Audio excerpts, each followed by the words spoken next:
Hello students, మరికొన్ని సామెతలతో మీ ముందుకు వచ్చేసాను. మరికొన్ని సామెతలు రాసేసుకుందామా? మీకు బాగా పోరు కొట్టిస్తున్నానా? పాత సామెతలన్నీ మళ్ళీ గుర్తు చేద్దాంలే అని వందల కొద్ది సామెతలు పోగు చేసి రాసుకొని నేను మీకోసం తీసుకొచ్చాను. అన్నీ ఒక్కొక్కటి కొన్ని ప్రతిరోజు రాస్తూ ఉన్నాను అన్నమాట.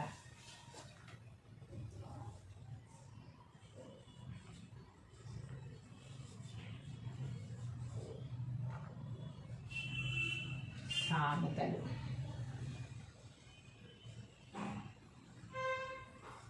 పండితపుత్ర పరమసుంఠ. పండితపుత్ర పరమసుంఠ అని సామెత ఇది. అంతే, అందరూ ఇలా అవ్వాలని ఏం లేదు. పండిత పుత్రులు ఎక్కువగా బిడ్డలకి అంత నాలెడ్జ్ రాదు, అంత పేరు నిలబెట్టేటట్టు ఉండరు అనుకుని అలా లేని వాళ్ళ కోసం ఇలా సామెత కనిపెట్టారు. కానీ ఈ రోజుల్లో చాలామంది ఫాదర్స్ని మించి హైట్స్లో ఉంటున్నారు. ఎక్కువ నాలెడ్జ్ వాళ్ళకంటే కూడా ఎక్కువ సంపాదించుకుంటున్నారు. మదర్ ఫాదర్ కంటే కూడా ఇంకా హైట్స్లో ఉంటున్నారు అన్నమాట. ఎక్కువ నాలెడ్జ్, ఎక్కువ మనీ ఎర్న్ చేయడంలో కానీ వాళ్ళని దూసుకొని వెళ్ళిపోతున్నారు. కాబట్టి ఇప్పుడు ఈ సామెత పనికొస్తుందో లేదో తెలియదు. అలా లేని వాళ్ళ కోసం మాత్రమే ఈ సామెత. ఇదివరకులో చదువుకున్న వాళ్ళ తండ్రి ఉంటే కొడుకు కానీ కూతురు కానీ ముద్దుగా ఉండేవాళ్ళు అనుకో, చదువులేదనుకో, అప్పుడు ఈ సామెతను ఉపయోగించేవారు. ఇప్పుడైతే ఎలా ఎవరు లేరు అని నేను అనుకుంటున్నాను.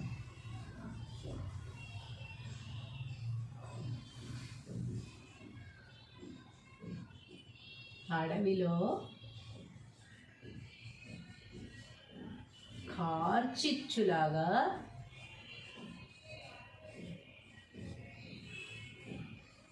రగిలిపోతున్నారట ఎవరో.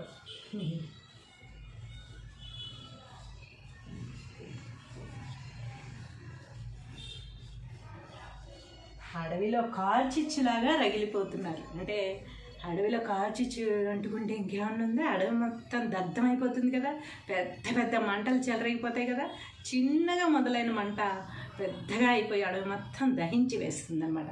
అలాగే కోపం అనేది చిన్నగానే మొదలయ్యి ఒక మాటతోటే మొదలయ్యి అది వాదనగా మారి పెరిగి అడవిలో కార్చిచ్చులాగా రగిలిపోతూ ఉంటాం అన్నమాట. మన కోపము, ఎదుటి వాళ్ళనే మాటలు మనం తట్టుకోలేక మాటకు మాట పెరిగిపోయి ఆవేశం, ఆక్రోశం కార్చిచ్చులాగా రగిలిపోతూ ఉంటుందన్నమాట. కాబట్టి సాధ్యమైనంత వరకు ఎదుటి వాళ్ళు ఏమన్నా అనుకోని కానీ మౌనంగా ఉండడం అనేది ఉత్తమమైన పద్ధతి. మౌనంగా ఉన్నప్పుడు మనల్ని చేతకాని వాళ్ళు అనుకుంటారు. వాళ్ళలో తప్పు ఉంది కనుకే మనకు ఆన్సర్ ఇవ్వలేకపోతున్నారు. అవును, మరి చేసింది కనుకే అలాగా, తప్పు చేసింది కనుకే మాట్లాడట్లేదు, లేకపోతే వాళ్ళలో మిస్టేక్ ఉంది కనుక సమాధానం చెప్పట్లేదు అనుకుంటారు. అనుకున్నా పర్వాలేదు. మన ఆరోగ్యం కాపాడుకోవాలంటే మనం మౌనంగా ఉండడం ముఖ్యం అన్నమాట. మనల్ని రెచ్చగొట్టాలని ఎంతోమంది చూస్తూ ఉంటారు, కానీ రెచ్చిపోతే జరిగే నష్టం మనకే. అతి రహస్యం బట్టబయలు.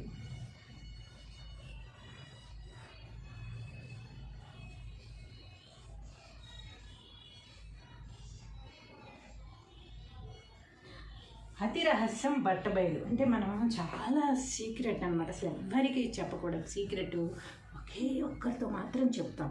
చెప్పి మనం ఏం చెప్తాము? ఎవరికి చెప్పకు అని చెప్తాను, నీకు మాత్రమే చెప్పాను, ఎవరికి చెప్పకు అని చెప్తాం. ఓకే అని అంటారు. వాళ్ళు ఇంకొకరికి చెప్పి ఎవరికి చెప్పొద్దండి, నువ్వు ఎవరికి చెప్పకు, నేను నీకు మాత్రమే చెప్తున్నాను అని అంటారు. వాళ్ళు ఇంకొకరికి చెప్పి ఇదే మాట చెప్తారు. అందరూ కూడా ఎవరికి చెప్పొద్దనే చెప్తారు, కానీ ఒకళ్ళ నుంచి ఒకరికి వెళ్ళిపోతూనే ఉంటుంది అనమాట. అది ఎంత రహస్యంగా పెట్టాలనుకున్నామో అంత బట్టబయలైపోయింది. అందరికీ తెలుసు, కానీ ఎవరికి తెలుసు అన్న విషయం మనకి తెలియదు. ఊరంతా తెలుస్తుంది అనమాట ఆ విషయం. ఏదైతే మనం రహస్యంగా ఉంచాలనుకున్నామో ఆ రహస్యం అందరికీ బట్టబయలైపోయింది. కానీ మన దగ్గర ఎవరు ఏవి తెలియనట్టే ఉంటున్నారు. కానీ మనం చెప్పడం అనేది మొట్టమొదటిగా ఎవరికైతే చెప్పామో అది మన పొరపాటు అన్నమాట. ఎప్పుడైతే మనం నోరు జారేమో అది ఊరు దాటిపోతుంది. ఇంకా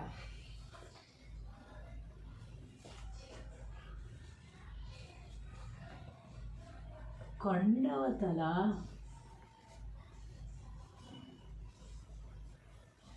గోలేంటి?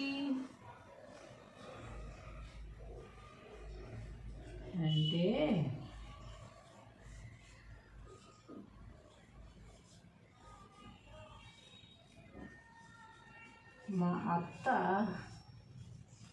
రహస్యం అందట.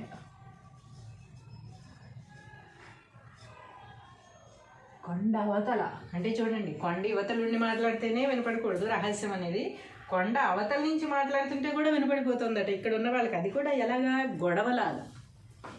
అంటే ఎంత పెద్దగా మాట్లాడితే కొండ అవతల ఉన్నది మనకి గొడవలాగా వినపడుతుంది.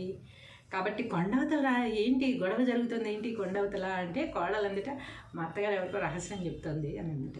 అంటే రహస్యమే ఆ రేంజ్లో చెప్తే గొడవ పడితే ఇంకే రేంజ్లో ఉంటుందో అలా మాట్లాడుతూ ఉంటారు. కొంతమంది ఫోన్లో మాట్లాడుతూ ఉంటారు. నేనంటే ఉంటాను, డైరెక్ట్గా వెళ్ళి మాట్లాడొచ్చుగా అనేసి డైరెక్ట్గా వెళ్ళి మాట్లాడినంత ఇదిగా మాట్లాడేస్తుంటారు, గట్టిగా మాట్లాడతారు. చుట్టుపక్కల అందరికీ వీళ్ళ రహస్యాలన్నీ తెలిసిపోవాలన్నమాట. వీళ్ళు ఏం మాట్లాడుతున్నారు, ఫోన్లో ఎవరితో మాట్లాడుతున్నారు, ఏ సీక్రెట్స్ మాట్లాడుతున్నారు అనేవి కూడా తెలిసిపోతాయి. అంత గట్టిగా మాట్లాడుతూ ఉంటారు అన్నమాట ఫోన్లో మాట్లాడేటప్పుడు. నెమ్మదిగా మాట్లాడిన ఎంత గట్టిగా మాట్లాడినా అలాగే కదా వినపడుతుంది అనుకుంటారు. అలాగే అంత పెద్ద నోరులు వేసుకుని మాట్లాడే వాళ్ళది రహస్యం చెప్పినా కూడా గొడవలాగే ఉంటుంది. కొంతమంది ఎంత పెద్ద గొడవ పడినా సరే చాలా సైలెంట్గా మాటలు వదిలేస్తూ ఉంటారు అన్నమాట. చాలా సైలెంట్గా మాట్లాడుతూ ఉంటారు. అలాంటి వాళ్ళకి ఇలాంటి సామెతలు ఉపయోగపడుతూ ఉంటాయి. సముద్రం నిండా నీళ్ళే,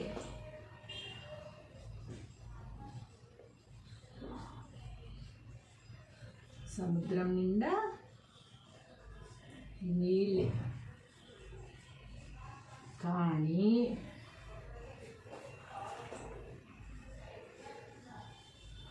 దాహం తీరట్లేదు.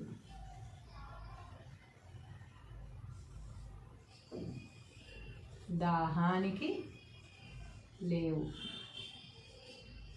సముద్రం అంటే ఏంటి మాటలా, సముద్రం అంటే సముద్రం ఎన్ని నీళ్ళు ఉంటాయి, సముద్రం నిండా నీళ్ళే, కానీ దాహం వేస్తే గుక్కే నీళ్ళు తాగడానికి ఉంటుందా, ఉండదు. మళ్ళీ మనం వాటర్ బాటిల్స్ కొనుక్కుని పట్టుకెళ్ళాల్సిందే. అక్కడ రెడీగా ఉంటాడనమాట వాటర్ బాటిల్స్ పట్టుకొని, అవి కొనుక్కుని తాగాల్సిందే. సముద్రం నిండా నీళ్ళున్నా తాగడానికి ఉపయోగపడినప్పుడు ఎందుకు? అలాగే మన దగ్గర ఎంత నాలెడ్జ్ ఉన్నా, ఎన్ని తెలివితేటలున్నా ఉపయోగించుకున్నప్పుడు ఎందుకు? వేస్ట్ కదా అవన్నీ. కాబట్టి మన దగ్గర ఉన్న నాలెడ్జ్ ఏ విధంగా ఉపయోగించుకోవాలి, దాన్ని ఎలా ఎర్న్ చేసుకోవాలి, దాన్ని ఎలా ఉపయోగించుకోవాలి అనేది చూసుకోవాలి తప్ప, నా దగ్గర నాలెడ్జ్ ఉంది, నా దగ్గర నాలెడ్జ్ ఉంది, ఎంత ఉంది, అంత ఉంది, నేను అంత ఇంత అని చెప్పుకుంటూ తిరగడం వల్ల ఎలాంటి ఉపయోగం కూడా ఉండదన్నమాట. కాబట్టి మన దగ్గర ఏముందో దాన్ని ఉపయోగించి ఎదటి వాళ్ళు మనం చూసేటట్టు చేయాలి తప్ప, మనమే ఎదటి వాళ్ళకి డబ్బాలు కొట్టుకుని నేనంత అని చెప్పుకోవడం వల్ల ఉపయోగం ఉండదు సరిగదా. ఎదటి వాళ్ళకి ఇంకా చిరాకు వస్తుందన్నమాట. ఏదో మామూలుగా మాట్లాడినా కూడా వినబుద్ధి కాదు. కాబట్టి మన దగ్గర ఏముందో దాన్ని ఉపయోగపడేటట్టుగా చేసుకోవాలి.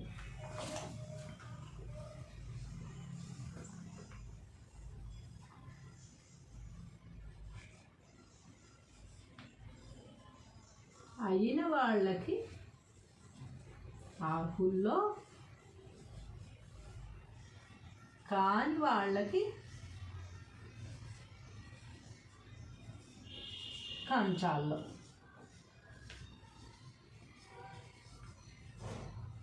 ఎప్పుడు ఉపయోగిస్తాం ఈ సామెతని? అయిన వాళ్ళకి ఆకుల్లో, కాని వాళ్ళకి కంచాల్లో. అంటే మామూలుగా మనం ఎవరన్నా బయట వాళ్ళు ఫ్రెండ్స్ అలా వస్తే మనం ఏం చేస్తాం, కంచాలు ఎక్కువైపోతాయి కడగడానికి అని చెప్పి పేపర్ ప్లేట్స్ యూజ్ చేసేస్తూ ఉంటాం. అవునా? ఫ్రెండ్స్ కానీ బయట ఎవరు వచ్చినా కూడా ఒక నలుగురు ఎక్కువ అయ్యారు అంటే భోజనానికి మనం పేపర్ ప్లేట్స్ పెట్టేసి దాంట్లో భోజనం పెడుతూ ఉంటాం, ఇస్తళ్ళు కదా. కానీ మన ఫ్యామిలీ మెంబర్సే ఉన్నప్పుడు, మన ఫ్యామిలీ మెంబర్ ఇంకొకరు ఎవరో వచ్చినప్పుడు మనం విస్తళ్ళు తీస్తామా? తీయం కదా, కంచాల్లో పెట్టేస్తాం. మనం కంచాల్లోనే తింటాం, వాళ్ళకి ఇంకో కంచం ఎక్స్ట్రా ఒకటో రెండు అన్నప్పుడు పెట్టేస్తాం. కానీ ఇక్కడ జరుగుతున్నది ఏమిటి? బయట ఫ్రెండ్స్ వాళ్ళందరూ వచ్చినప్పుడు 10 కంచాలైనా పర్వాలేదని వాళ్ళందరికీ కంచాల్లో పెడుతూ, మన సొంత ఫ్యామిలీ మెంబర్స్ వచ్చినప్పుడు వాళ్ళకి ఆకు వేసి పెడితే ఎంత బాధగా ఉంటుంది. అందరూ కంచాల్లో తింటూ నాకు ఆకు వేశారు ఏమిటి అనేది అది ఎలా ఉంటుంది అంటే, ఓన్లీ ఫుడ్ గురించి మాత్రమే కాదు ఇది చెప్పేది. మర్యాద, రెస్పెక్ట్ ఏవైనా సరే బయట వాళ్ళందరినీ బాగా చూసుకుంటూ, మన అన్న వాళ్ళని చులకన చేస్తూ, 10 మందిలో తిడుతూ, 10 మందిలో మన అహంభావాన్ని వాళ్ళ మీద రుద్దుతూ, వాళ్ళని ఏమాత్రం రెస్పెక్ట్ లేకుండా మాట్లాడుతూ చేసినప్పుడు ఇలాంటి సామెతలు గుర్తుకొస్తూ ఉంటాయి అన్నమాట.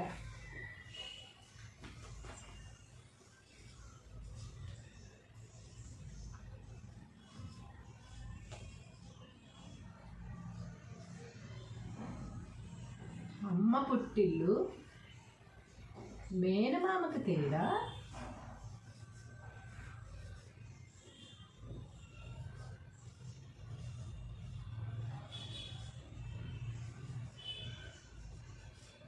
అమ్మ పుట్టిల్లు మేనమామకు తెలీదా?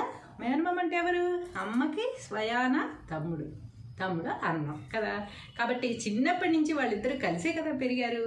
మనం వచ్చేసి పిల్లలు పుట్టిన తర్వాత మనం వచ్చేసి మమ్మీలాగా మా అమ్మ అలాగా అని మేనమామ దగ్గర చెప్తే ఎలా ఉంటుంది? అది కరెక్ట్ కాదు కదా. చిన్నప్పటి నుంచి కలిసి పెరిగారు. మీ అమ్మ ఏమిటో మీకంటే ఎక్కువ మేనమామకే తెలుసు కదా. కానీ నువ్వు ఇప్పుడు మీ అమ్మ మీద మీ మేనమామకి నేరాలు చెప్తే, లేకపోతే అలా చేసింది ఇలా చేసింది ఇది కరెక్ట్ కాదు అని చెప్తే, అది మేనమామ దగ్గర చెప్తే ఎలా ఉంటుంది? అమ్మ పొట్టిల సంగతి మేనమామ దగ్గర చెప్తావా? మేనమామకి ఆల్రెడీ చిన్నప్పటి నుంచి తెలుసు. వాళ్ళిద్దరు బ్లడ్ రిలేషన్, వాళ్ళు కలిసి పెరిగారు. ఒకళ్ళ గురించి ఒకళ్ళకి బాగా తెలుసు. వాళ్ళు అర్థం చేసుకున్న మనుషులు.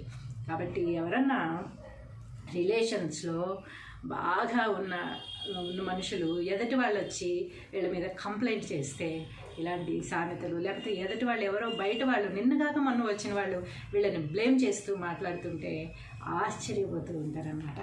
కాబట్టి అమ్మ పుట్టిల మేనమామ దగ్గర అని అంటారు. అంటే ఈవిడ ఏమిటి అనేది అందరికీ తెలుసు. వాళ్ళ పుట్టింట్లో అందరికీ తెలిసిన విషయం. ఈరోజు ఎవరో బయట వ్యక్తి వచ్చి వీళ్ళ దగ్గర ఇలా మాట్లాడుతుంటే, ఎలవమ్మ తల్లి ఏంటి నువ్వు మాట్లాడేది, తన గురించి నా దగ్గర చెప్తావా అన్నట్టుగా ఉంటుంది అన్నమాట.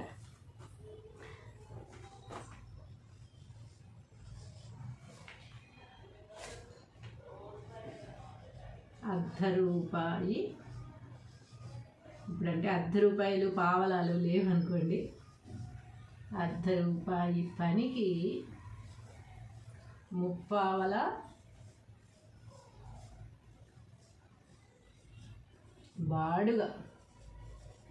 బాడుగా అంటే అద్దె. మనం చేసేది ₹10 పని, దానికి 3/4 పెట్టి రెంట్కి తీసుకున్నాం అన్నమాట రూము. కొన్ని అలాగే జరుగుతూ ఉంటాయి కదా. మనం బిజినెస్లు స్టార్ట్ చేస్తాము. అసలు ఆ బిజినెస్ అంటే ఏంటో మనకు తెలియదు, దాంట్లో అవగాహన ఉండదు. అయినా సరే పెద్దగా ఒకేసారి స్టార్ట్ చేసేసి దాంట్లో మనం బిజినెస్ మొదలు పెడతాం, పెద్ద రేంజ్లో మొదలు పెడతాం. కానీ దానికి కనీసం ఈ రెంట్ డబ్బులు కూడా రావు అనమాట. ఏమిటంటే బిజినెస్ని తిడుతూ ఉంటాం మనం, ఇంకా ముడిపోలేదు, లేకపోతే బిజినెస్ అసలు సాగట్లేదు, అది దాని మీద అవగాహన ఉండాలి కదా. మనకి తెలియాలి కదా బిజినెస్ అంటే ఏమిటో. తెలియకుండా నువ్వు అంత రెంట్ తీసేసుకుని అంత హై రేంజ్లో ఒకేసారి పెట్టుకుంటే ఎలా ఉంటుంది? అలాంటప్పుడు ఇలాంటి సామెతలు ఉపయోగించగా ఏం చేస్తారు? ₹1 సామెతకి 3/4 బాడుగా అంటే నువ్వు చేసేది ఇంత, నీకు తెలియదు, పెట్టదు, దాన్ని పెద్ద రేంజ్లో తీసేసుకున్నావు, అప్పులు పాలైపోయావు అని అలా అంటే మరి పడరు కదా ఈ రోజుల్లో. అందుకని ఇలాంటి సామెతలతో వాళ్ళకి చివాట్లు పెడుతూ ఉంటారు అన్నమాట.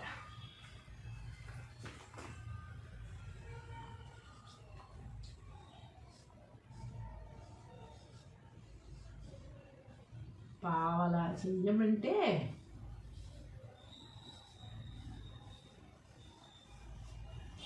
₹1 యాక్టింగ్ చేశాడట ఎవరో మహానుభావుడు.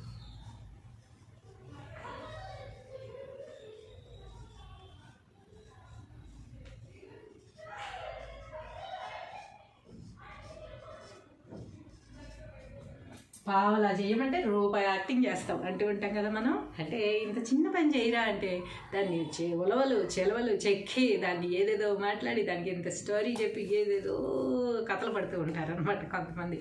అలాంటి వాళ్ళని మనం ఏమంటే పావలా చేయమంటే ₹1 యాక్టింగ్ చేస్తాం అంటాం. చిన్న పనే ఇదే తొందరగా చేసుకురా అంటాం. అసలు చెయ్యింది కాక దానికి కథలు ఎన్నో చెప్పి ఎంత ప్రలాంగ్ చేసి దాన్ని చాలా గొప్పగా వర్ణించి ఏదేదో చేస్తూ ఉంటారనమాట. అలాంటప్పుడు ఇలాంటి సంగతులు మనం ఉపయోగిస్తూ ఉంటాం.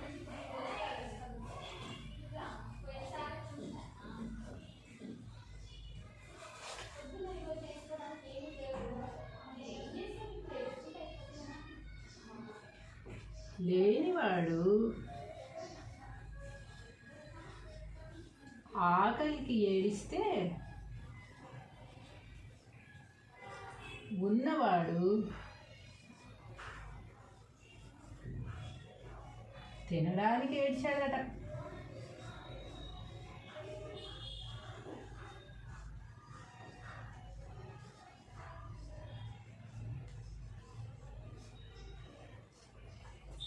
లేనివాడు ఆకలికి ఏడిస్తే ఉన్నవాడు తినడానికి ఏడ్చాడట. అంతే కదా, మరి లేనివాడికి కదా ఆ విలువ తెలుస్తుంది. ఆకలి వేసేస్తుంది, తినడానికి ఏమీ లేదు అన్నప్పుడే ఆ వాల్యూ తెలుస్తుంది. ఆకలితో బాధ అనుభవించి ఏడుస్తూ ఉంటాడు. అదే ఉన్నవాడు తినరా బాబు, తినవే తల్లి, తినకపోతే ఆరోగ్యం పాడైపోతుంది, తిను తిను తిను అని బలవంతం చేసి పెట్టినా సరే వాళ్ళు తినడానికి ఏడుస్తూ ఉంటారు. అలాగే మన దగ్గర ఉన్నప్పుడు మనకి వాల్యూ ఏది కూడా తెలియదు. మనం దాన్ని కేర్లెస్గా మనం యూజ్ చేస్తూ ఉంటాం, ఉపయోగిస్తూ ఉంటాం. అదే లేనప్పుడు మాత్రం దాని వాల్యూ తెలిసి అది కొంచెం దొరికితే బాగుండు, కొద్దిగా అయినా మనకి దొరికితే బాగుండు అనుకుంటాం. అది ఏదైనా డబ్బైనా కానీ, బంగారం అయినా కానీ, వాల్యూ అయినా సరే, రెస్పెక్ట్ అయినా సరే, ఏదైనా కానీ మనకి దొరకనిది కొంచెం అయినా దొరికితే బాగుండు, మనం హ్యాపీగా ఫీల్ అవుతాం అనుకుంటాం. అదే మన దగ్గర అన్నీ ఉన్నాయి, మనకు అన్నీ అందరూ ఇస్తున్నారు అన్నప్పుడు మనకి దాని వాల్యూనే తెలీదు, దాన్ని యూజ్ చేసుకోవడానికి కూడా ఏడుస్తూ ఉంటాం అన్నమాట.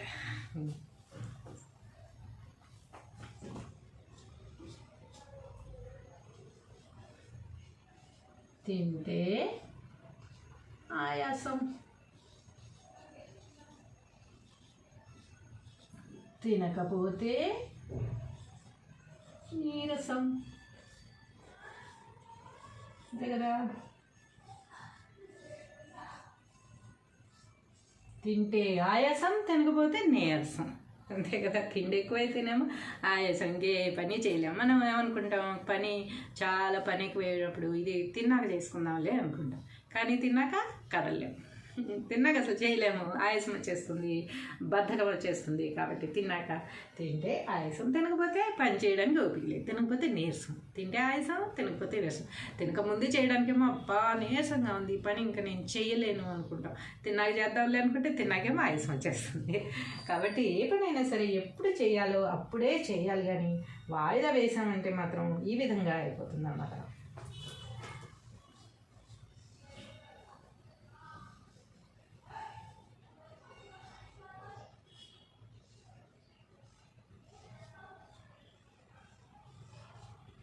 కొత్త డాక్టర్ కన్నా పాత పేషెంట్ మేలు.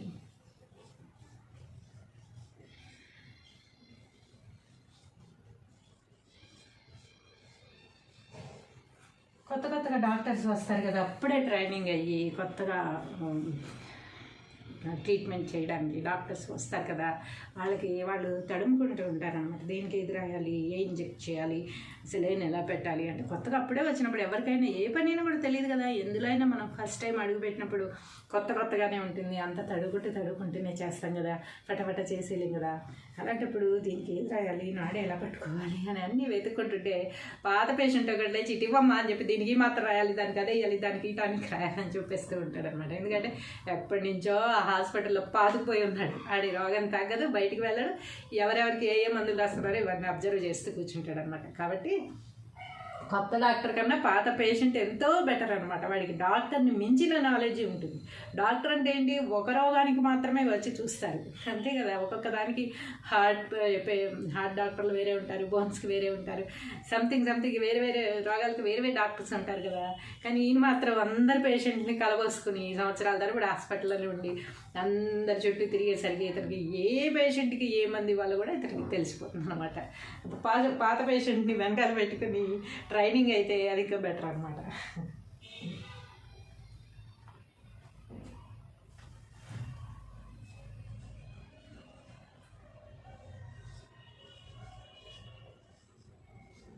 ఎలుక తోలు తెచ్చి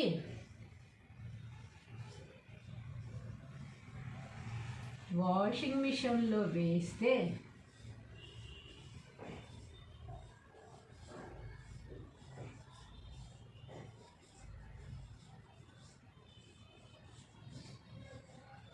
తెల్లగా అవుతుందా?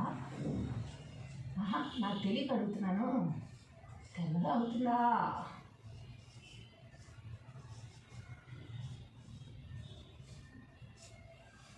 ఎలుక తోలు తెచ్చి వాషింగ్ మిషన్లో వేస్తే తెల్లగా అవుతుందా? అవుతుంది కదా. అలాగే ఎవరి బుద్ధి వాళ్ళకి ఉన్నప్పుడు వాళ్ళకి ఎంత మోటివేట్ చేసినా కూడా వాళ్ళ బుద్ధి అనేది మారదు. అదే పని, ఏది వద్దంటామో అదే పని మళ్ళీ చేస్తూనే ఉంటారన్నమాట. ఏది చెయ్యకూడదు అంటామో ఆ పనిని పదే పదే పదే చేస్తూ ఉంటారు. దానివల్ల ఎన్నిసార్లు నష్టపోయినా సరే తెలుసుకోరన్నమాట. తెలుసుకోకుండా అదే పని మళ్ళీ మళ్ళీ చేస్తూ ఉంటారు. అలా చేసే వాళ్ళ కోసం ఇలాంటి సామెతలు మనం ఉపయోగిస్తూ ఉంటాం. ఎలుక తోలు తెచ్చి వాషింగ్ మిషన్లో వేస్తే తెల్లగా అవుతుందా? అవును కదా. అలాగే వీడి బుద్ధి కూడా ఇంకా మారదు అని.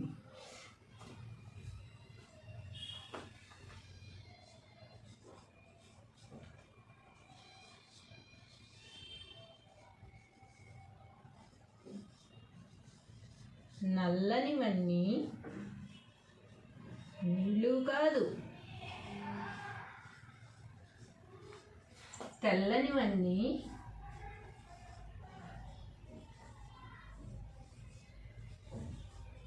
పాలు కాదు.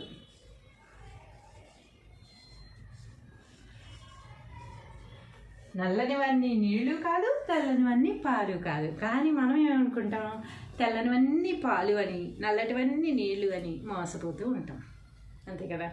ఎదుటి మనిషి వ్యక్తిత్వాన్ని చూసి మనం అంచనా వేయాలి తప్ప ఎదుటి మనిషి ఆకారాన్ని చూసి మనం అంచనా వేయకూడదు. ఎర్రగా బుర్రగా హైట్గా పర్సనాలిటీగా ఉన్నంత మాత్రాన చాలామంది వీళ్ళు ఇన్నోసెంట్స్, వీళ్ళు మంచివాళ్ళు, వీళ్ళు అని ఒక అంచనాకి వచ్చేస్తారు. అదే కొంచెం నల్లగా పొట్టిగా ఎత్తుపళ్ళు ఉండి కొంచెం అంత అందవిహీనంగా ఉంటే కనుక వాళ్ళ దగ్గర అసలు ఏ నాలెడ్జీ లేదు, వాళ్ళకి ఎందుకు పనికిరారు, వాళ్ళు వేస్ట్ అన్నట్టు చూస్తూ ఉంటారు అన్నమాట. అందరూ మనలో మనమే చేసేది అలాగా, ఎవరో కాదు. ఒక వ్యక్తిని మనిషి పై రూపాన్ని చూసి మనం అంచనా వేసేస్తూ ఉంటాం. కానీ వాళ్ళ దగ్గర ఎంత నాలెడ్జ్ ఉందో, వాళ్ళు ఎన్ని మెడల్స్ కొట్టారో, వాళ్ళు ఏ పనులు మనకంటే ఎక్కువగా చేయగలరో అని మనకు తెలియదు. అవి చేసినప్పుడు తెలుస్తుంది. ఆ రోజు తక్కువ అంచనా వేసామే, ఓహ్ గ్రేట్ అని ఆ రోజు అనుకున్నాం. ఎప్పటికైనా మనం సిగ్గుపడే రోజు వస్తుందన్నమాట. కాబట్టి మనిషి రూపం చూసి అంచనా వేయకూడదు, వాళ్ళ నాలెడ్జ్ ఎంత ఉందో అనేది మాత్రమే చూడాలన్నమాట. అందుకని నల్లనివన్నీ చూసేసి మనం నీళ్ళు అనేసుకోకూడదు, తెల్లనివన్నీ చూసి పాలు అనుకోకూడదు. అది పిండి రసమైన అయి ఉండొచ్చు అనమాట. డూప్లికేట్లు కూడా ఉంటాయి, చూసుకోండి, జాగ్రత్త పడండి.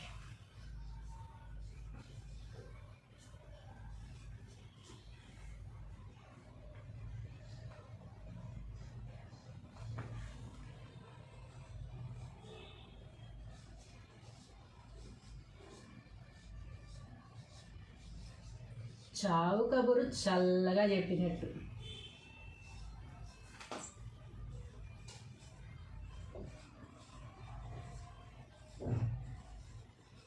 చావు కబురు చల్లగా చెప్పినట్టు. చావు కబురు మనం ఎలా అయినా చల్లగానే చెప్తాం కదా. గబగబా పరిగెత్తుకుంటూ వచ్చి మీ అబ్బాయి చచ్చిపోయాడు అని చెప్తారు ఎవరన్నా? చెప్పరు కదా. ఏం కాలేదంటే హాస్పిటల్లో జాయిన్ అయ్యాడంటే ఏం కాలేదు, లేకపోతే ఎవరైనా సంథింగ్ హాస్పిటల్లో జాయిన్ అయ్యారు, ఏం కాలేదు రండి ఒకసారి అని చెప్తారు తప్ప పలానా వాళ్ళు చనిపోయారు మీరు అర్జెంట్గా రండి అలా తొందరగా ఎవరో చెప్పరు అనమాట. అందుకని చావు కబురు అనేది చల్లగా చెప్పమంటారు.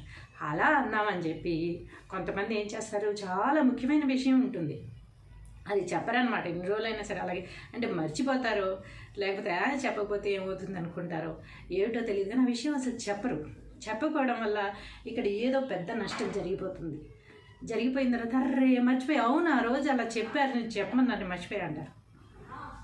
అన్నం వల్ల ఎంత నష్టం జరిగిపోయింది, ఇక్కడ జరగాల్సిన నష్టం జరిగిపోయింది. నువ్వు ఆ కబురు చెప్పకపోవడం వల్ల ఆ విషయం తెలియాల్సిన వ్యక్తికి తెలియలేదు, చెప్పిన వ్యక్తి ఏమో నేను చెప్పేశాను కదా ఇతనికి చెప్పమని చెప్పే ఉంటాళ్ళే అనుకుంటారు. ఇవన్నీ జరగడం వల్ల తర్వాత ఏంటి చెప్పమన్నాను కదా చెప్పలేదే అని ఇతను అడిగినా, లేకపోతే నువ్వు చెప్పకపోవడం వల్ల ఇంత జరిగిందిగా అని అడిగినా, అవును ఆ రోజు చెప్పమన్నాడు నేనేం మర్చిపోయినా, లైట్ అనమాట. ఎవరు ఎంత నష్టపోయారు ఏంటి, దీనివల్ల ఎంత డేంజర్ జరిగింది అనేది ఉండదు, లైట్ తీసుకుంటారు అన్నమాట, చాలా లైట్. ఎందుకంటే వాళ్ళది కాదు కదా, ఎదుటి వాళ్ళది కదా, కాబట్టి చాలా లైట్గా తీసుకున్నా మర్చిపోయినా అంటారు ఈజీగా. అప్పుడు మనం ఏం చేయగలము, మనం నష్టపోయాలి చేయలేము కనుక చావు కబురు చల్లగా చెప్పినట్టు ఇప్పుడు చెప్తావేరా అంటాం. అంతే, అంతకుమించి ఇంకేం అనలేము, తిట్టలేము, కొట్టలేము, తిట్టినా పడరు. కాబట్టి మనం ఈ చావు కబురు చల్లగా చెప్పమంటారు, కానీ ప్రతి విషయం చల్లగా చెప్పమని ఎవరు చెప్పరు అనమాట. అందుకు అలా చెప్పే వాళ్ళకి ఈ సామెత మనం ఉపయోగించుకుంటూ ఉంటాం.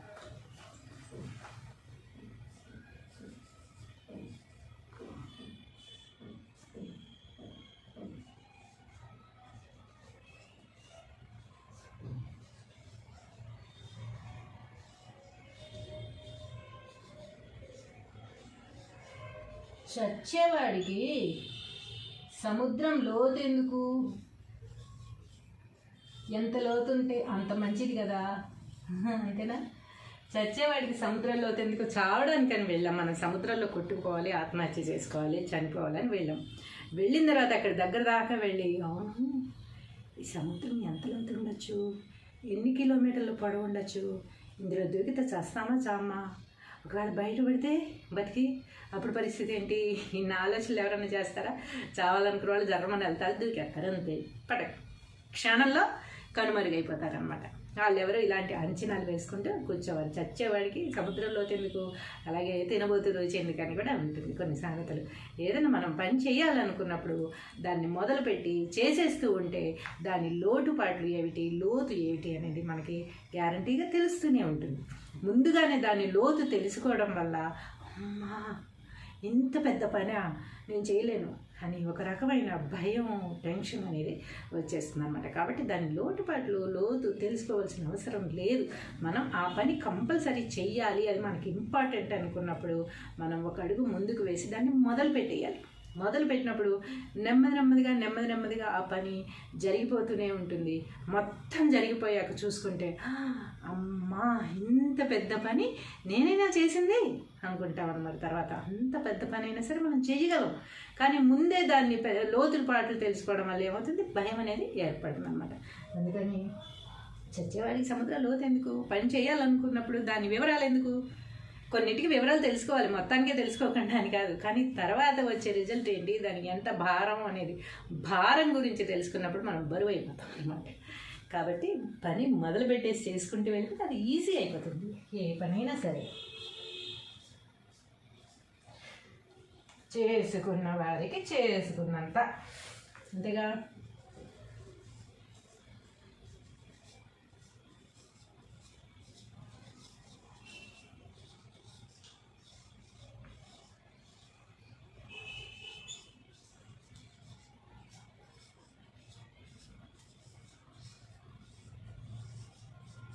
చేసుకున్న వారికి చేసుకున్నంత, అంతే కదా. మనం ఏదైతే చేసామో దాని రిజల్టే మనకు వస్తుంది, అంతే కదా.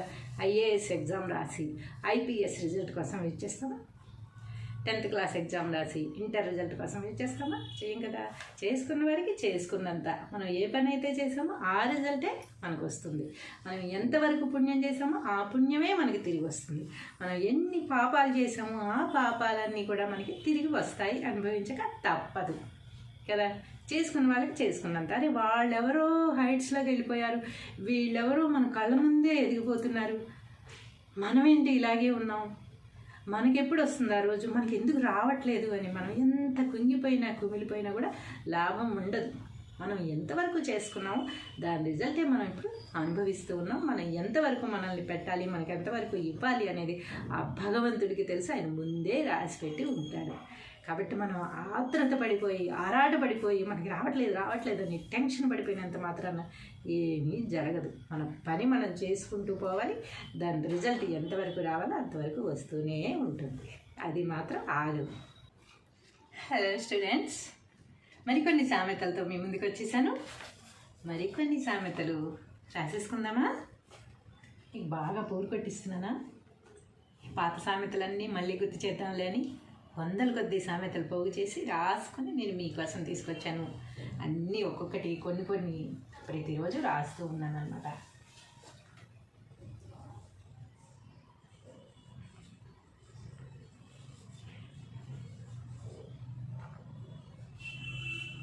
సామెతలు.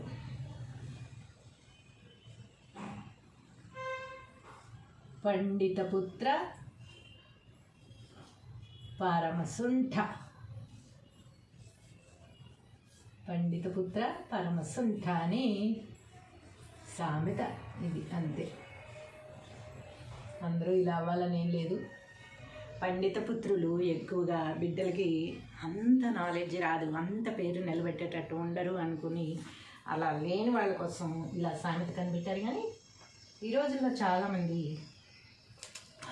ఫాదర్స్ని మించి హైట్స్లో ఉంటున్నారు, ఎక్కువ నాలెడ్జ్ వాళ్ళకంటే కూడా ఎక్కువ సంపాదించుకుంటున్నారు. మదర్ ఫాదర్ కంటే కూడా ఇంకా హైట్స్లో ఉంటున్నారు అన్నమాట. ఎక్కువ నాలెడ్జ్, ఎక్కువ మనీ ఎర్న్ చేయడంలో కానీ వాళ్ళని దూసుకొని వెళ్ళిపోతున్నారు. కాబట్టి ఇప్పుడు ఈ సామెత పనికొస్తుందో లేదో తెలియదు. అలా లేని వాళ్ళ కోసం మాత్రమే ఈ సామెత. ఇదివరకులో చదువుకున్న వాళ్ళ తండ్రి ఉంటే కొడుకు కానీ కూతురు కానీ ముద్దుగా ఉండేవాళ్ళు అనుకో, చదువులేదనుకో, అప్పుడు ఈ సామెతను ఉపయోగించేవారు. ఇప్పుడైతే ఇప్పుడు ఎలా ఎవరు లేరు అని నేను అనుకుంటున్నాను.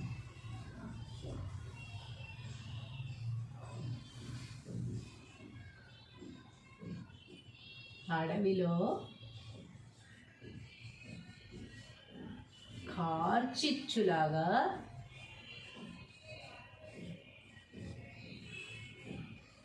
రగిలిపోతున్నారట ఎవరో.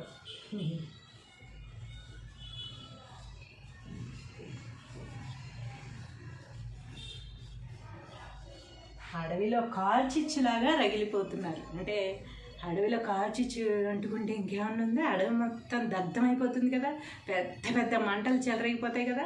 చిన్నగా మొదలైన మంట పెద్దగా అయిపోయి అడవి మొత్తం దహించి వేస్తుంది అన్నమాట. అలాగే కోపం అనేది చిన్నగానే మొదలయ్యి ఒక మాటతోటే మొదలయ్యి అది వాదనగా మారి పెరిగి పెరిగి అడవిలో కార్చిచ్చులాగా రగిలిపోతూ ఉంటాం అన్నమాట. మన కోపము, ఎదుటి వాళ్ళనే మాటలు మనం తట్టుకోలేక మాటకు మాట పెరిగిపోయి ఆవేశం, ఆక్రోశం కార్చిచ్చులాగా రగిలిపోతూ ఉంటుంది అన్నమాట.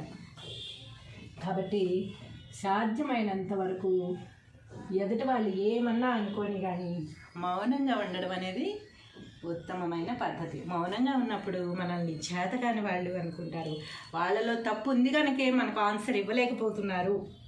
అవును, మరి చేసింది కనుకే అలాగా, తప్పు చేసింది కనుకే మాట్లాడట్లేదు, లేకపోతే వాళ్ళలో మిస్టేక్ ఉంది కనుకే సమాధానం చెప్పట్లేదు అనుకుంటారు. అనుకున్నా పర్వాలేదు, మన ఆరోగ్యం కాపాడుకోవాలంటే మనం మౌనంగా ఉండడం ముఖ్యం అన్నమాట. మనల్ని రెచ్చగొట్టాలని ఎంతోమంది చూస్తూ ఉంటారు, కానీ రెచ్చిపోతే జరిగే నష్టం మనకే. అతి రహస్యం బట్టబయలు.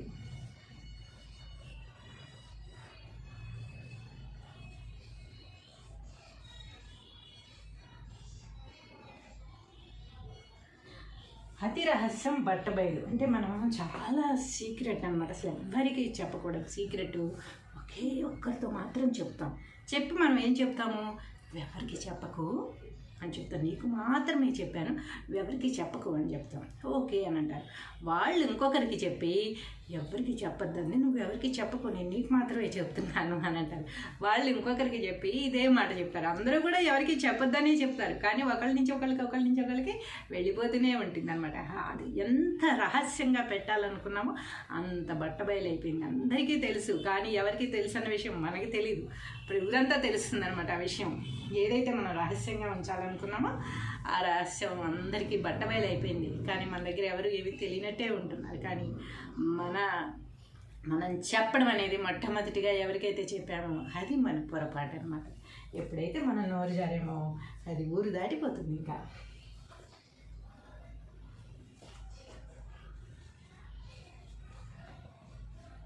కొండవతల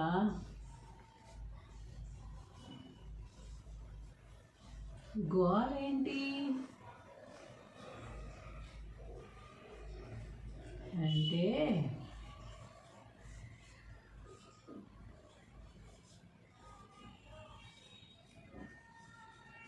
మా అత్త రహస్యం అందట.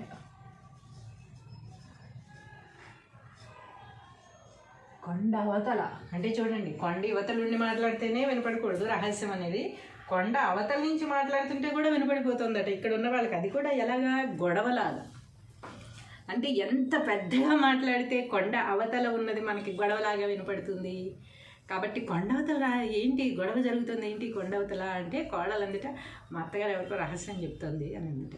అంటే రహస్యమే ఆ రేంజ్లో చెప్తే గొడవ పడితే ఇంకే రేంజ్లో ఉంటుందో అలా మాట్లాడుతూ ఉంటారు. కొంతమంది ఫోన్లో మాట్లాడుతూ ఉంటారు. నేనంటే ఉంటాను, డైరెక్ట్గా వెళ్ళి మాట్లాడొచ్చుగా అనేసి డైరెక్ట్గా వెళ్ళి మాట్లాడినంత ఇదిగా మాట్లాడేస్తుంటారు, గట్టిగా మాట్లాడతారు. చుట్టుపక్కల అందరికీ వీళ్ళ రహస్యాలన్నీ తెలిసిపోవాలన్నమాట. వీళ్ళు ఏం మాట్లాడుతున్నారు, ఫోన్లో ఎవరితో మాట్లాడుతున్నారు, ఏ సీక్రెట్స్ మాట్లాడుతున్నారు అనేవి కూడా తెలిసిపోతాయి.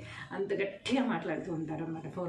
ఫోన్లో మాట్లాడేటప్పుడు నెమ్మదిగా మాట్లాడిన ఎంత గట్టిగా మాట్లాడినా అలాగే కదా వినపడుతుంది అనుకుంటారు. అలాగే అంత పెద్ద నోరులు వేసుకుని మాట్లాడే వాళ్ళది రహస్యం చెప్పినా కూడా గొడవలాగే ఉంటుంది. కొంతమంది ఎంత పెద్ద గొడవ పడినా సరే చాలా సైలెంట్గా మాటలు వదిలేస్తూ ఉంటారు అన్నమాట. చాలా సైలెంట్గా మాట్లాడుతూ ఉంటారు. అలాంటి వాళ్ళకి ఇలాంటి సామెతలు ఉపయోగపడుతూ ఉంటాయి. సముద్రం నిండా నీళ్ళే,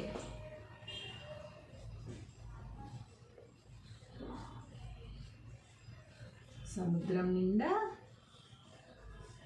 నీళ్ళే, కానీ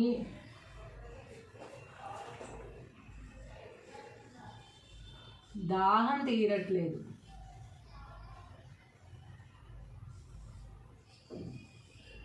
దాహానికి లేవు. సముద్రం అంటే ఏంటి మాటల? సముద్రం అంటే సముద్రం ఎన్ని నీళ్ళు ఉంటాయి? సముద్రం నిండా నీళ్ళే, కానీ దాహం వేస్తే గుక్కే నీళ్ళు తాగడానికి ఉంటుందా? ఉండదు. మళ్ళీ మనం వాటర్ బాటిల్స్ కొనుక్కుని పట్టుకెళ్ళాల్సిందే. అక్కడ రెడీగా ఉంటాడనమాట వాటర్ బాటిల్స్ పట్టుకొని, అవి కొనుక్కుని తాగాల్సిందే. సముద్రం నిండా నీళ్ళున్నా తాగడానికి ఉపయోగపడినప్పుడు ఎందుకు? అలాగే మన దగ్గర ఎంత నాలెడ్జ్ ఉన్నా, ఎన్ని తెలివితేటలున్నా ఉపయోగించుకున్నప్పుడు ఎందుకు? వేస్ట్ కదా అవన్నీ. కాబట్టి మన దగ్గర ఉన్న నాలెడ్జ్ ఏ విధంగా ఉపయోగించుకోవాలి, దాన్ని ఎలా ఎర్న్ చేసుకోవాలి, దాన్ని ఎలా ఉపయోగించుకోవాలి అనేది చూసుకోవాలి తప్ప నా దగ్గర నాలెడ్జ్ ఉంది, ఎంత ఉంది, అంత ఉంది, నేను అంత ఇంత అని చెప్పుకుంటూ తిరగడం వల్ల ఎలాంటి ఉపయోగం కూడా ఉండదన్నమాట. కాబట్టి మన దగ్గర ఏముందో దాన్ని ఉపయోగించి ఎదటి వాళ్ళు మనం చూసేటట్టు చేయాలి తప్ప మనమే ఎదటి వాళ్ళకి డబ్బాలు కొట్టుకుని నేనంత అని చెప్పుకోవడం వల్ల ఉపయోగం ఉండదు. సరిగదా, ఎదటి వాళ్ళకి ఇంకా చిరాకు వస్తుందన్నమాట. ఏదో మామూలుగా మాట్లాడినా కూడా వినబుద్ధి కాదు. కాబట్టి మన దగ్గర ఏముందో దాన్ని ఉపయోగపడేటట్టుగా చేసుకోవాలి.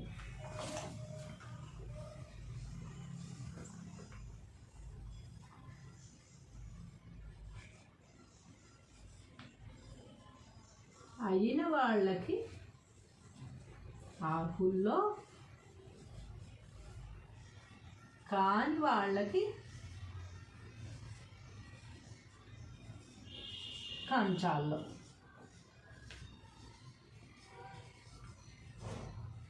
ఎప్పుడు ఉపయోగిస్తాం ఈ సామెతని? అయిన వాళ్ళకి ఆకుల్లో, కాని వాళ్ళకి కంచాల్లో. అంటే మామూలుగా మనం ఎవరన్నా బయట వాళ్ళు ఫ్రెండ్స్ అలా వస్తే మనం ఏం చేస్తాము, కంచాలు ఎక్కువైపోతాయి కడగడానికి అని చెప్పి పేపర్ ప్లేట్స్ యూజ్ చేసేస్తూ ఉంటాం. అవునా? ఫ్రెండ్స్ కానీ బయట ఎవరు వచ్చినా కూడా ఒక నలుగురు ఎక్కువ అయ్యారు అంటే భోజనానికి మనం పేపర్ ప్లేట్స్ పెట్టేసి దాంట్లో భోజనం పెడుతూ ఉంటాం, ఇస్తళ్ళు కదా. కానీ మన ఫ్యామిలీ మెంబర్సే ఉన్నప్పుడు, మన ఫ్యామిలీ మెంబర్ ఇంకొకరు ఎవరో వచ్చినప్పుడు మనం విస్తళ్ళు తీస్తామా? తీయం కదా, కంచాల్లో పెట్టేస్తాం. మనం కంచాల్లోనే తింటాం, వాళ్ళకి ఇంకో కంచం ఎక్స్ట్రా ఒకటో రెండు అన్నప్పుడు పెట్టేస్తాం. కానీ ఇక్కడ జరుగుతున్నది ఏమిటి? బయట ఫ్రెండ్స్ వాళ్ళందరూ వచ్చినప్పుడు 10 కంచాలైనా పర్వాలేదని వాళ్ళందరికీ కంచాల్లో పెడుతూ, మన సొంత ఫ్యామిలీ మెంబర్స్ వచ్చినప్పుడు వాళ్ళకి ఆకు వేసి పెడితే ఎంత బాధగా ఉంటుంది. అందరూ కంచాల్లో తింటూ నాకు ఆకు వేశారు ఏమిటి అనేది అది ఎలా ఉంటుంది అంటే, ఓన్లీ ఫుడ్ గురించి మాత్రమే కాదు ఇది చెప్పేది. మర్యాద, రెస్పెక్ట్ ఏవైనా సరే బయట వాళ్ళందరినీ బాగా చూసుకుంటూ మన అన్న వాళ్ళని చులకన చేస్తూ 10 మందిలో తిడుతూ 10 మందిలో మన అహంభావాన్ని వాళ్ళ మీద రుద్దుతూ వాళ్ళని ఏమాత్రం రెస్పెక్ట్ లేకుండా మాట్లాడుతూ చేసినప్పుడు ఇలాంటి సామెతలు గుర్తుకొస్తూ ఉంటాయి అన్నమాట.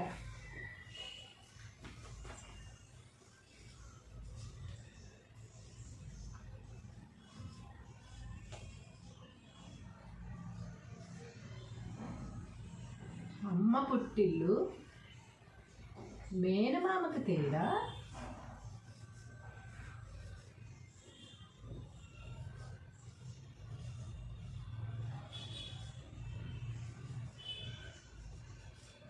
అమ్మ పుట్టిల్లు మేనమామకి తెలీదా? మేనమామ అంటే ఎవరు? అమ్మకి స్వయాన తమ్ముడు అన్నం కదా. కాబట్టి చిన్నప్పటి నుంచి వాళ్ళిద్దరూ కలిసే కదా పెరిగారు. మనం వచ్చేసి పిల్లలు పుట్టిన తర్వాత మనం వచ్చేసి మమ్మీలాగా మా అమ్మ అలాగా అని మేనమామ దగ్గర చెప్తే ఎలా ఉంటుంది అది? కరెక్ట్ కాదు కదా. చిన్నప్పటి నుంచి కలిసి పెరిగారు. మీ అమ్మ ఏమిటో మీకంటే ఎక్కువ మేనమామకే తెలుసు కదా. కానీ నువ్వు ఇప్పుడు మీ అమ్మ మీద మీ మేనమామకి నేరాలు చెప్తే, లేకపోతే అలా చేసింది ఇలా చేసింది ఇది కరెక్ట్ కాదు అని చెప్తే, అది మేనమామ దగ్గర చెప్తే ఎలా ఉంటుంది? అమ్మ పొట్టిల సంగతి మేనమామ దగ్గర చెప్తావా? మేనమామకి ఆల్రెడీ చిన్నప్పటి నుంచి తెలుసు. వాళ్ళిద్దరు బ్లడ్ రిలేషన్, వాళ్ళు కలిసి పెరిగారు. ఒకళ్ళ గురించి ఒకళ్ళకి బాగా తెలుసు. వాళ్ళు అర్థం చేసుకున్న మనుషులు. కాబట్టి ఎవరన్నా రిలేషన్స్లో బాగా ఉన్న మనుషులు ఎదుటి వాళ్ళు వచ్చి వీళ్ళ మీద కంప్లైంట్ చేస్తే, ఇలాంటి సామెతలు, లేకపోతే ఎదుటి వాళ్ళు ఎవరో బయట వాళ్ళు నిన్నగాక మొన్న వచ్చిన వాళ్ళు వీళ్ళని బ్లేమ్ చేస్తూ మాట్లాడుతుంటే ఆశ్చర్యపోతూ ఉంటారనమాట. కాబట్టి అమ్మ పుట్టిల మేనమామ దగ్గర అని అంటారు. అంటే ఈవిడ ఏమిటి అనేది అందరికీ తెలుసు. వాళ్ళ పుట్టింట్లో అందరికీ తెలిసిన విషయం. ఈరోజు ఎవరో బయట వ్యక్తి వచ్చి వీళ్ళ దగ్గర ఇలా మాట్లాడుతుంటే, ఎలవమ్మ తల్లి ఏంటి నువ్వు మాట్లాడేది, తన గురించి నా దగ్గర చెప్తావా అన్నట్టుగా ఉంటుంది అన్నమాట.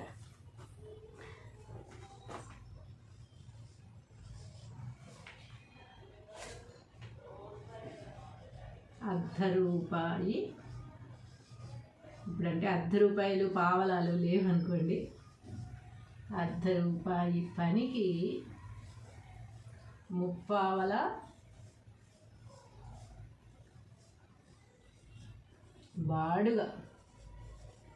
బాడుగ అంటే అద్దె. మనం చేసేది ₹1 పని, దానికి 3/4 పెట్టి రెంట్కి తీసుకున్నాం అన్నమాట రూము.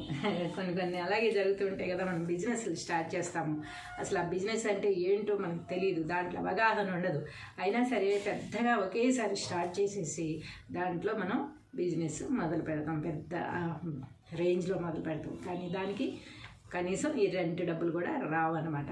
ఏమిటంటే బిజినెస్ని తిడుతూ ఉంటాం మనం, ఇంకా ముడిపోలేదు, లేకపోతే బిజినెస్ అసలు సాగట్లేదు, అది దాని మీద అవగాహన ఉండాలి కదా. మనకి తెలియాలి కదా బిజినెస్ అంటే ఏమిటో. తెలియకుండా నువ్వు అంత రెంట్ తీసేసుకుని అంత హై రేంజ్లో ఒకేసారి పెట్టుకుంటే ఎలా ఉంటుంది? అలాంటప్పుడు ఇలాంటి సామెతలు ఉపయోగించగా ఏం చేస్తారు? ₹1 సామెతకి 3/4 బాడుగా అంటే నువ్వు చేసేది ఇంత, నీకు తెలియదు, పెట్టదు, దాన్ని పెద్ద రేంజ్లో తీసేసుకున్నావు, అప్పులు పాలైపోయావు అని. అలా అంటే మరి పడరు కదా ఈ రోజుల్లో. అందుకని ఇలాంటి సామెతలతో వాళ్ళకి చివాట్లు పెడుతూ ఉంటారు అన్నమాట.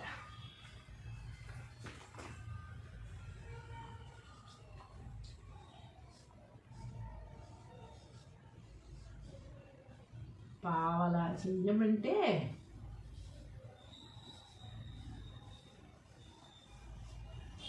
₹1 యాక్టింగ్ చేశాడట ఎవరో మహానుభావుడు.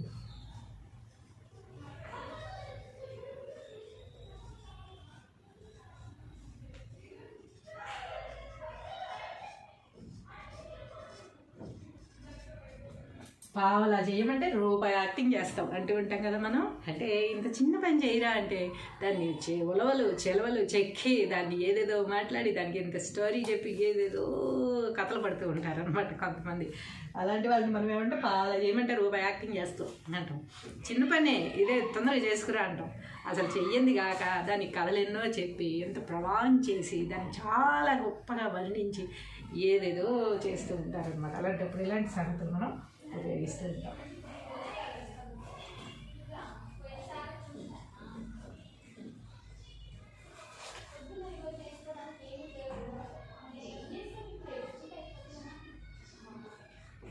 లేనివాడు ఆకలికి ఏడిస్తే ఉన్నవాడు తినడానికి ఏడ్చాడట.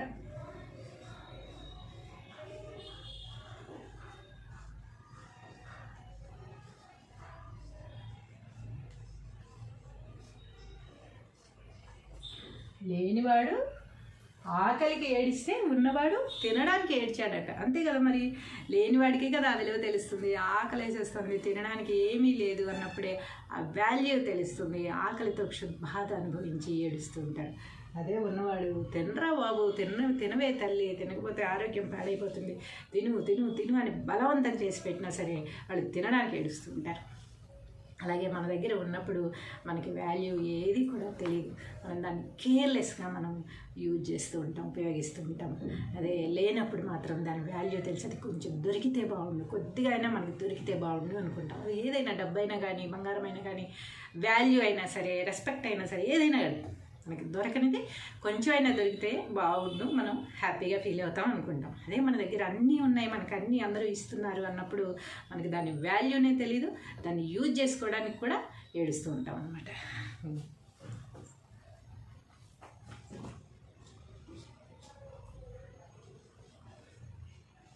తింటే ఆయాసం, తినకపోతే నీరసం, అంతే కదా.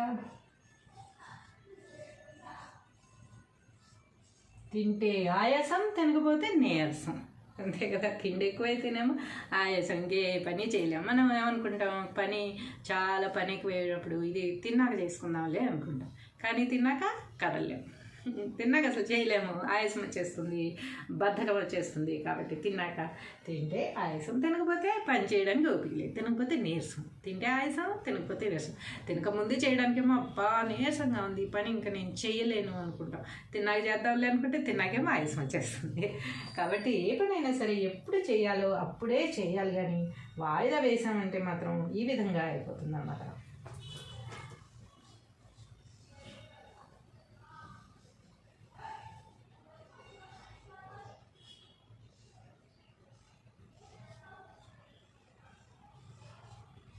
కొత్త డాక్టర్ కన్నా పాత పేషెంట్ మేలు.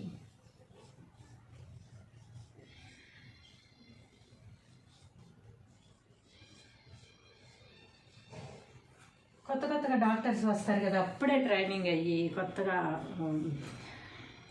ట్రీట్మెంట్ చేయడానికి డాక్టర్స్ వస్తారు కదా, వాళ్ళు తడుముకుంటూ ఉంటారనమాట. దేనికి ఎదురు రాయాలి, ఏ ఇంజెక్ట్ చేయాలి, సెలైన్ ఎలా పెట్టాలి అంటే కొత్తగా అప్పుడే వచ్చినప్పుడు ఎవరికైనా ఏ పనైనా కూడా తెలియదు కదా. ఎందులో అయినా మనం ఫస్ట్ టైం అడుగుపెట్టినప్పుడు కొత్తగానే ఉంటుంది, అంత తడుకుంటూనే చేస్తాం కదా, ఫటఫట చేసేలేం కదా.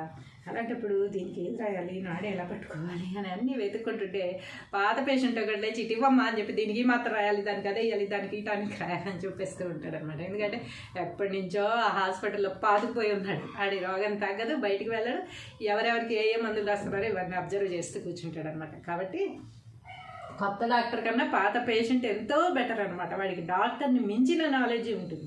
డాక్టర్ అంటే ఏంటి, ఒక రోగానికి మాత్రమే వచ్చి చూస్తారు, అంతే కదా. ఒక్కొక్క దానికి హార్ట్ డాక్టర్లు వేరే ఉంటారు, బోన్స్కి వేరే ఉంటారు, సంథింగ్ వేరే రోగాలకు వేరే డాక్టర్స్ ఉంటారు కదా. కానీ ఈయన మాత్రం అందరు పేషెంట్ని కలబోసుకుని సంవత్సరాల తరబడి హాస్పిటల్లో ఉండి అందరి చుట్టూ తిరిగేసరికి ఇతనికి ఏ పేషెంట్కి ఏ మంది వాళ్ళు కూడా ఇతనికి తెలిసిపోతుంది అనమాట. పాత పేషెంట్ని వెనకాల పెట్టుకుని ట్రైనింగ్ అయితే అది ఇంకా బెటర్ అనమాట.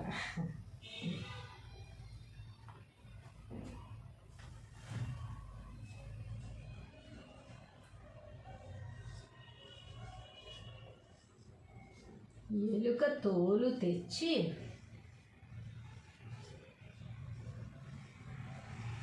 వాషింగ్ మిషన్లో వేస్తే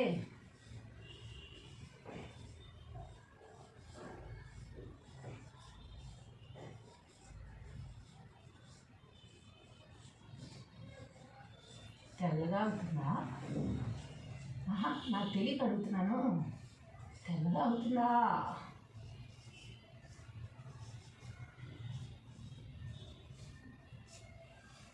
ఎలుక తోలు తెచ్చి వాషింగ్ మిషన్లో వేస్తే తెల్లగా అవుతుందా? అవుతుంది కదా. అలాగే ఎవరి బుద్ధి వాళ్ళకి ఉన్నప్పుడు వాళ్ళకి ఎంత మోటివేట్ చేసినా కూడా వాళ్ళ బుద్ధి అనేది మారదు. అదే పని, ఏది వద్దంటామో అదే పని మళ్ళీ చేస్తూనే ఉంటారన్నమాట. ఏది చెయ్యకూడదు అంటామో ఆ పనినే పదే చేస్తూ ఉంటారు. దానివల్ల ఎన్నిసార్లు నష్టపోయినా సరే తెలుసుకోరన్నమాట. తెలుసుకోకుండా అదే పని మళ్ళీ చేస్తూ ఉంటారు. అలా చేసే వాళ్ళ కోసం ఇలాంటి సామెతలు మనం ఉపయోగిస్తూ ఉంటాం. ఎలుక తోలు తెచ్చి వాషింగ్ మిషన్లో వేస్తే తెల్లగా అవుతుందా? కాదు కదా. అలాగే వీడి బుద్ధి కూడా ఇంకా మారదు అని.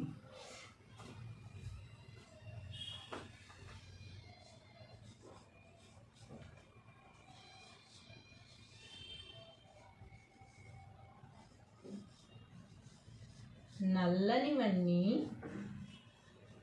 నీళ్ళు కాదు, తెల్లనివన్నీ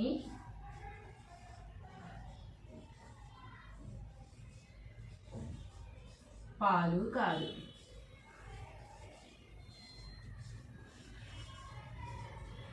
నల్లనివన్నీ నీళ్లు కాదు, తెల్లనివన్నీ పాలు కాదు. కానీ మనం ఏమనుకుంటాం, తెల్లనివన్నీ పాలు అని, నల్లటివన్నీ నీళ్లు అని మోసపోతూ ఉంటాం. అంతే కదా. ఎదుటి మనిషి వ్యక్తిత్వాన్ని చూసి మనం అంచనా వేయాలి తప్ప ఎదుటి మనిషి ఆకారాన్ని చూసి మనం అంచనా వేయకూడదు. ఎర్రగా బుర్రగా హైట్గా పర్సనాలిటీగా ఉన్నంత మాత్రాన చాలామంది వీళ్ళు ఇన్నోసెంట్స్, వీళ్ళు మంచివాళ్ళు, వీళ్ళు అని ఒక అంచనాకి వచ్చేస్తారు. అదే కొంచెం నల్లగా పొట్టిగా ఎత్తుపళ్ళు ఉండి కొంచెం అంత అందవిహీనంగా ఉంటే కనుక వాళ్ళ దగ్గర అసలు ఏ నాలెడ్జీ లేదు, వాళ్ళకి ఎందుకు పనికిరారు, వాళ్ళు వేస్ట్ అన్నట్టు చూస్తూ ఉంటారు అన్నమాట. అందరూ మనలో మనమే చేసేది అలాగా, ఎవరో కాదు. ఒక వ్యక్తిని మనిషి పై రూపాన్ని చూసి మనం అంచనా వేసేస్తూ ఉంటాం. కానీ వాళ్ళ దగ్గర ఎంత నాలెడ్జ్ ఉందో, వాళ్ళు ఎన్నిట్లో ఎన్ని మెడల్స్ కొట్టారో, వాళ్ళు ఏ ఏ పనులు మనకంటే ఎక్కువగా చేయగలరో అని మనకు తెలియదు. అవి చేసినప్పుడు తెలుస్తుంది. అరే ఆ రోజు తక్కువ అంచనా వేసామే, ఓహ్ గ్రేట్ అని ఆ రోజు అనుకుంటాం. ఎప్పటికైనా మనం సిగ్గుపడే రోజు వస్తుందన్నమాట. కాబట్టి మనిషి రూపం చూసి అంచనా వేయకూడదు, వాళ్ళ నాలెడ్జ్ ఎంత ఉందో అనేది మాత్రమే చూడాలన్నమాట. అందుకని నల్లనివన్నీ చూసేసి మనం నీళ్ళు అనేసుకోకూడదు, తెల్లనివన్నీ చూసి పాలు అనుకోకూడదు. అది పిండి రసమైన అయి ఉండొచ్చు అనమాట. డూప్లికేట్లు కూడా ఉంటాయి, చూసుకోండి, జాగ్రత్త పడండి.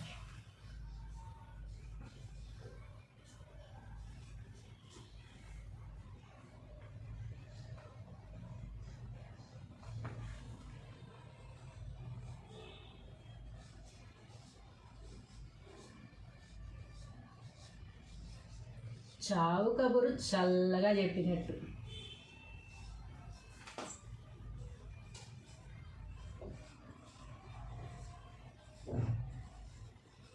చావు కబురు చల్లగా చెప్పినట్టు. చావు కబురు మనం ఎలా అయినా చల్లగానే చెప్తాం కదా. గబగబా పరిగెత్తుకుంటూ వచ్చి మీ అబ్బాయి చచ్చిపోయాడు అని చెప్తారు ఎవరన్నా? చెప్పరు కదా. ఏం కాలేదండి, హాస్పిటల్లో జాయిన్ అయ్యాడంటే ఏం కాలేదు, లేకపోతే ఎవరైనా సంథింగ్ హాస్పిటల్లో జాయిన్ అయ్యారు, ఏం కాలేదు రండి ఒకసారి అని చెప్తారు తప్ప పలానా వాళ్ళు చనిపోయారు మీరు అర్జెంట్గా రండి అలా తొందరగా ఎవరు చెప్పరు అనమాట. అందుకని చావు కబురు అనేది చల్లగా చెప్పమంటారు. అలా అన్నామని చెప్పి కొంతమంది ఏం చేస్తారు, చాలా ముఖ్యమైన విషయం ఉంటుంది, అది చెప్పరనమాట. ఎన్ని రోజులైనా సరే అలాగే అంటే మర్చిపోతారో, లేకపోతే చెప్పకపోతే ఏమవుతుంది అనుకుంటారో, ఏమిటో తెలియదు, కానీ ఆ విషయం అసలు చెప్పరు. చెప్పకపోవడం వల్ల ఇక్కడ ఏదో పెద్ద నష్టం జరిగిపోయిన తర్వాత అర్రే మర్చిపోయి, అవును ఆ రోజు అలా చెప్పారు, నేను చెప్పమన్నారు మర్చిపోయా అంటారు. అన్నం వల్ల ఎంత నష్టం జరిగిపోయింది, ఇక్కడ జరగాల్సిన నష్టం జరిగిపోయింది. నువ్వు ఆ కబురు చెప్పకపోవడం వల్ల ఆ విషయం తెలియాల్సిన వ్యక్తికి తెలియలేదు, చెప్పిన వ్యక్తి ఏమో నేను చెప్పేశాను కదా ఇతనికి చెప్పమని చెప్పే ఉంటాడులే అనుకుంటారు. ఇవన్నీ జరగడం వల్ల తర్వాత ఏంటి చెప్పమన్నాను కదా చెప్పలేదే అని ఇతను అడిగినా, లేకపోతే నువ్వు చెప్పకపోవడం వల్ల ఇంత జరిగిందిగా అని అడిగినా, అవును ఆ రోజు చెప్పమన్నాడు నేనేం మర్చిపోయినా, లైట్ అనమాట. ఎవరు ఎంత నష్టపోయారు, ఏంటి దీనివల్ల ఎంత డేంజర్ జరిగింది అనేది ఉండదు, లైట్ తీసుకుంటారన్నమాట, చాలా లైట్. ఎందుకంటే వాళ్ళది కాదు కదా, ఎదుటి వాళ్ళది కదా, కాబట్టి చాలా లైట్గా తీసుకున్నా మర్చిపోయినా అంటారు ఈజీగా. అప్పుడు మనం ఏం చేయగలము, మనం నష్టపోయాలి చేయలేము కనుక చావు కబురు చల్లగా చెప్పినట్టు ఇప్పుడు చెప్తావేరా అంట. అంతే, అంతకుమించి ఇంకేం అనలేము, తిట్టలేము, కొట్టలేము, తిట్టినా పడరు. కాబట్టి మనం ఈ చావు కబురు చల్లగా చెప్పమంటారు, కానీ ప్రతి విషయం చల్లగా చెప్పమని ఎవరు చెప్పరు అనమాట. అందుకు అలా చెప్పే వాళ్ళకి ఈ సామెత మనం ఉపయోగించుకుంటూ ఉంటాం.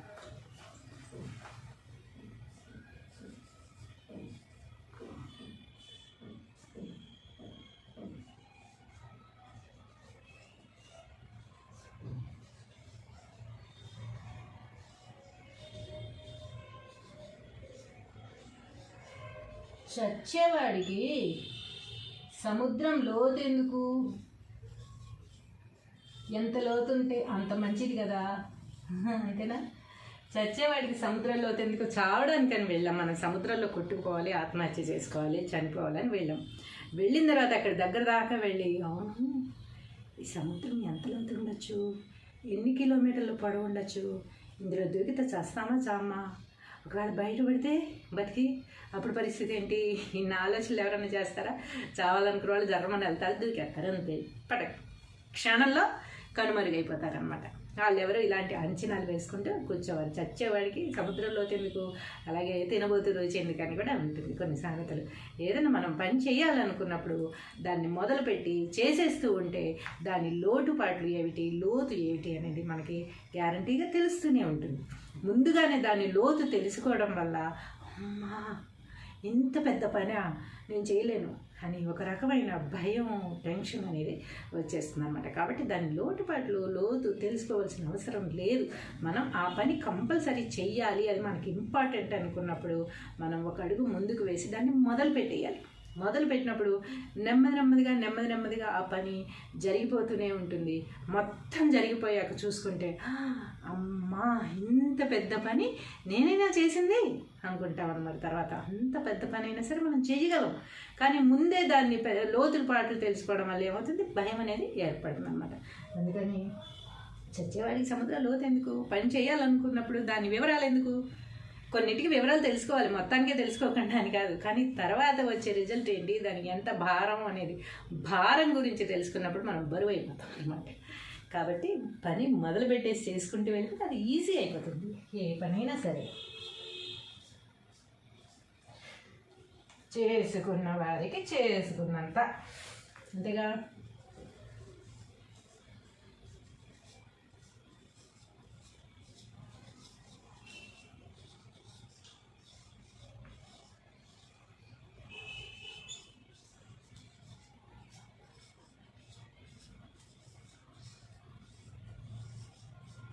చేసుకున్న వారికి చేసుకున్నంత, అంతే కదా. మనం ఏదైతే చేసామో దాని రిజల్టే మనకు వస్తుంది, అంతే కదా.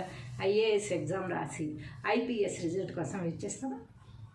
10th క్లాస్ ఎగ్జామ్ రాసి ఇంటర్ రిజల్ట్ కోసం వెయిట్ చేస్తామా? చేయం కదా. చేసుకున్న వారికి చేసుకున్నంత, మనం ఏ పని అయితే చేసామో ఆ రిజల్టే మనకు వస్తుంది.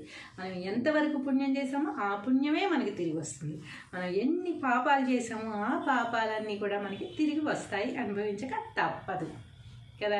చేసుకున్న వాళ్ళకి చేసుకున్నంత. అరే వాళ్ళెవరో హైట్స్లోకి వెళ్ళిపోయారు, వీళ్ళెవరో మన కళ్ళ ముందే ఎదిగిపోతున్నారు, మనమేంటి ఇలాగే ఉన్నాం, మనకెప్పుడు వస్తుంది ఆ రోజు, మనకి ఎందుకు రావట్లేదు అని మనం ఎంత కుంగిపోయినా కుమిలిపోయినా కూడా లాభం ఉండదు. మనం ఎంతవరకు చేసుకున్నామో దాని రిజల్టే మనం ఇప్పుడు అనుభవిస్తూ ఉన్నాం. మనం ఎంతవరకు మనల్ని పెట్టాలి, మనకి ఎంతవరకు ఇవ్వాలి అనేది ఆ భగవంతుడికి తెలుసు, ఆయన ముందే రాసిపెట్టి ఉంటాడు. కాబట్టి మనం ఆత్రత పడిపోయి, ఆరాటపడిపోయి మనకి రావట్లేదు అని టెన్షన్ పడిపోయినంత మాత్రాన ఏమీ జరగదు. మన పని మనం చేసుకుంటూ పోవాలి, దాని రిజల్ట్ ఎంతవరకు రావాలో అంతవరకు వస్తూనే ఉంటుంది, అది మాత్రం ఆగదు.